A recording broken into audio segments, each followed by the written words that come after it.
கடகராசி அன்பர்களே, 2025 சனிப்பெயர்ச்சி இந்த வருடம் உங்களுக்கு பாக்கியஸ்தானத்தில் சனி வரார். பாக்கியஸ்தானம் அப்படின்னும்போது நீங்கள் இத்தனை 2-3 வருடங்களாக நீங்கள் பட்ட கஷ்டங்களுக்கெல்லாம் ஒரு விடிவு காலமாகவே இருக்கும்.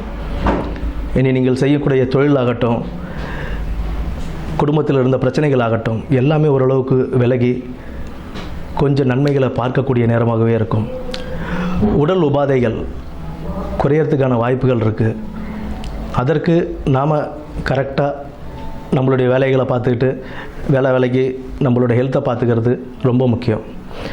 உடல் உபாதைகள் குறையும், ஆனால் அதுக்கு தகுந்த மாதிரி நம்மளும் நம்மளுடைய ஹெல்த்தை கான்சியஸாக எப்படி பார்த்துக்கணுமோ அந்த மாதிரி பார்த்துக்கணும். அடுத்து 11ஆம் இடமான ரிஷபத்தையும் 3ஆம் இடமான கன்னியையும் 6ஆம் இடமான தனுசையும் சனி பகவான் பார்க்கறதுனால ஒரு நல்ல யோகமாகவே உங்களுக்கு இருக்கும். 6ஆம் இடத்தை பார்க்கறதுனால கொஞ்சம் ருணரோக சத்துருசானத்தை பார்க்கறதுனால தான் உடல் உபாதைகளுக்காக நம்ம கொஞ்சம் கவனம் செலுத்த வேண்டிய காலமாக இருக்கும்.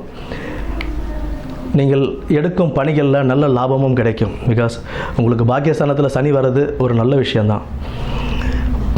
குரு மாறினதுக்கப்புறம் அதுவும் நமக்கு நல்லதாகவே அமையும் உங்களுக்கு. ஏன்னா 12ஆம் இடத்துல குரு இருக்கும்போது உங்களுக்கு 4ஆம் இடமான துலாமையும் 6ஆம் இடமான தனுசையும் 8ஆம் இடமான கும்பத்தையும் அவர் பார்க்குறாரு. அதுவும் ஒரு நல்லதாகவே உங்களுக்கு அமையும். உடல் உபாதைகளுக்கு மட்டும் கவனம் செலுத்தி நல்ல ஒரு பாக்கியமான சனிப்பெயர்ச்சியாகவே இந்த சனிப்பெயர்ச்சி உங்களுக்கு அமையும். நன்றி.